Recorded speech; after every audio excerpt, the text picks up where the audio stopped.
Hello बच्चों, how are you? I hope you all are good and enjoying your time with study.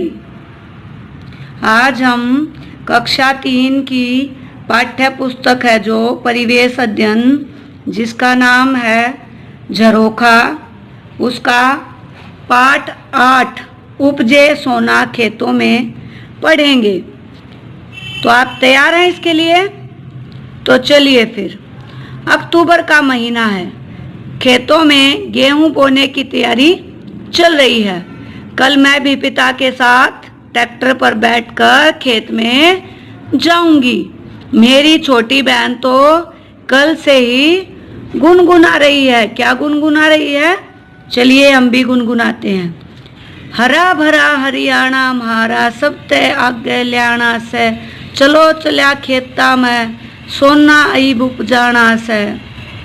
फिर से बोले, हरा भरा हरियाणा म्हारा, सब ते आगे ल्याणा से, चलो चला खेता में सोना आई उपजाना से। अब इसके आगे क्या करे हैं? हमारे पड़ोसी नंदू ताऊ के कई खेत हैं।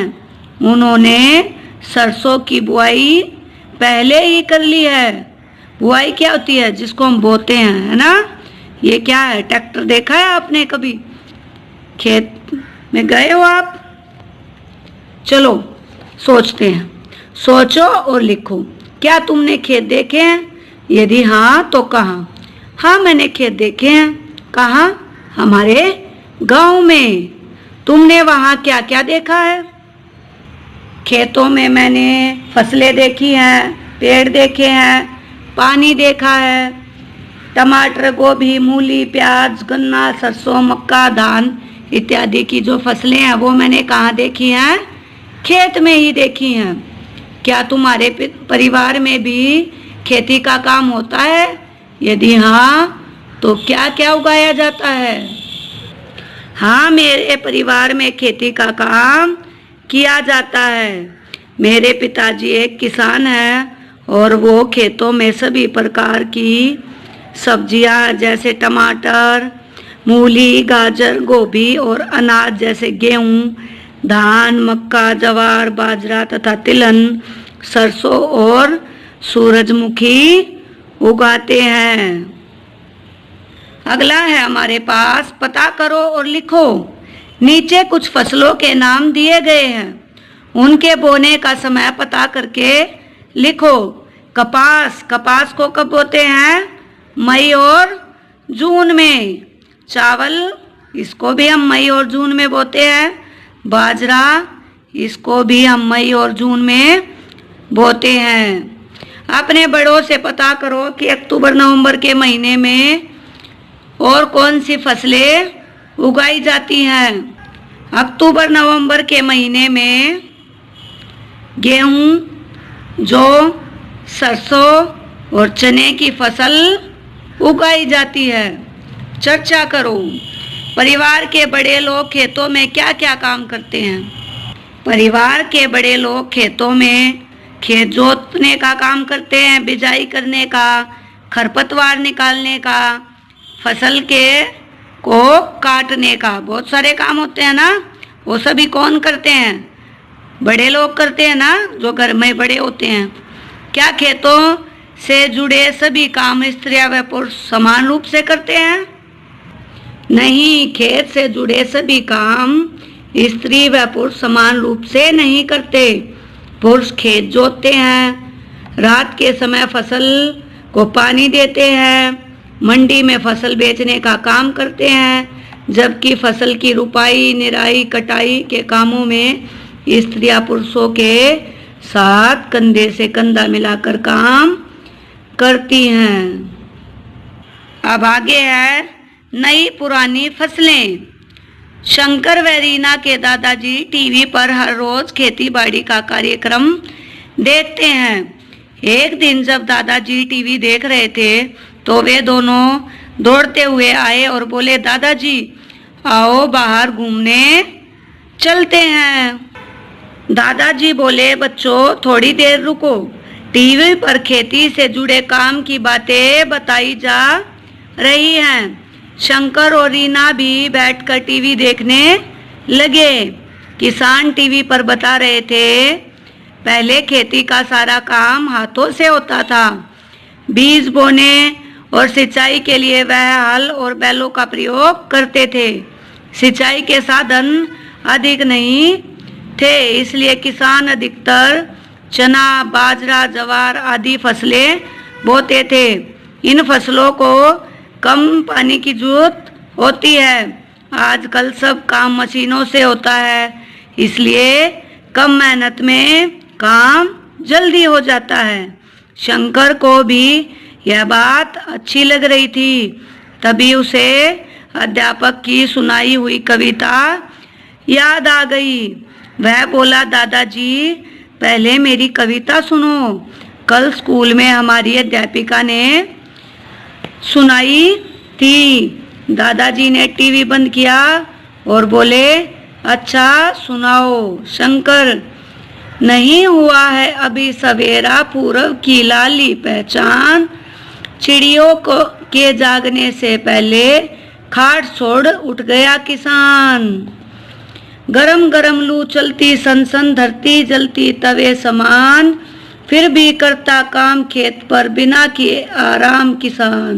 है किसान को चैन कहाँ, करता रहता हरदम काम। सोचा नहीं कभी भी उसने घर पर रहकर करना आराम। दादाजी बोले, यह तो बहुत ही अच्छी कविता है शंकर। अब आपको आगे पूछ रहा है, ये ऐसा करो, यदि तुम भी किसान से जुड़ी कोई कविता याद है तो उसे कक्षा में सुनाओ। तो आपको देखनी है, आपको नेट पे या पुरानी किताबों में या अपने बड़े बुजुर्गों से बहुत सारी कविताएं मिल जाएंगी जो कि किसान से संबंधित है। पता करो, अपने दादा दादी अथवा बड़ों से पता करके लिखो कि उनके समय में खेती में क्या काम हुआ करते थे। मैंने अपने दादा जी से पूछा कि आपके समय में खेतों में क्या क्या काम हुआ करते थे। दादाजी ने उत्तर दिया, हमारे समय में बैलों की सहायता से खेतों की जुताई की जाती थी। बैलों से चलने वाले रहट से खेतों में पानी से सिंचाई की जाती थी। सभी फसलों की कटाई हाथ से की जाती थी। खेतों के काम के लिए मशीनों का प्रयोग नहीं किया जाता था, क्योंकि उस समय पर कोई भी मशीनें थी नहीं। कृषि संबंधी सभी कार्य परिवार के सदस्यों द्वारा तथा बैलों की सहायता से किए जाते थे। कौन सी फसलें सबसे अधिक उगाई जाती थी? गेहूं, ज्वार, बाजरा, कपास और मक्के की फसल सबसे अधिक उगाई जाती थी। ऐसी कौन सी फसल है जो पहले अधिक उगाई जाती थी लेकिन अब कम उगाई जाती है? सोच के बताओ मुझे। पहले ज्वार, बाजरा और चना अधिक उगाया जाता था ना, लेकिन अब इन फसलों को अधिक इनके स्थान पर किसको अधिक उगाया जाता है? धान और गन्ने को। छांटो और लिखो। दी गई फसलों की तालिका के अनुसार छांटकर लिखो। अब ये फसलों के नाम है ना, और ये महीनों के नाम। आपको इनको छांटकर इन बॉक्स में लिखना है। देखिए, अक्टूबर में कौन सी फसलें होती हैं? गेहूं, सरसों, जौ, चना, सूरजमुखी, ये अक्टूबर नवंबर में उगाए जाते हैं। जबकि धान, मकई, ज्वार, बाजरा, कपास, गन्ना जून और जुलाई में। मिलान करो। अब हमें मिलान करना है। ज्वार क्या होगी? इसे हम चारे के रूप में डालते हैं ना। गेहूं अनाज, सरसों तेल, चना दाल और गन्ना गुड़। अगले पेज पे है कौन सी फसलें और कहाँ कहाँ। आपको इस पेज पे हरियाणा का मानचित्र दिखाई दे रहा है ना, और हरियाणा के सभी राज्य इसमें सॉरी जिले, हरियाणा एक राज्य है ना, उसके सभी जिले इसमें लिखे हुए हैं। तो अब देखिए, कपास के लिए फूल बना हुआ है, गेहूं के लिए गेहूं की बाली, और चावल के लिए क्या कौन सा साइन है, और बाजरे के लिए कौन सा। तो अब आपको मैप दिखाई दे गया अच्छे से। तो अब मानचित्र को देख के आपको उत्तर देने हैं। उन 2 जिलों के नाम लिखो जहां दी गई फसलें मुख्य रूप से उगाई जाती हैं। गेहूं, अब देखो गेहूं कहाँ उग रहे हैं। गेहूं रोहतक में उग रहा है, सोनीपत में भी, पानीपत में गेहूं और धान दोनों उग रहे हैं।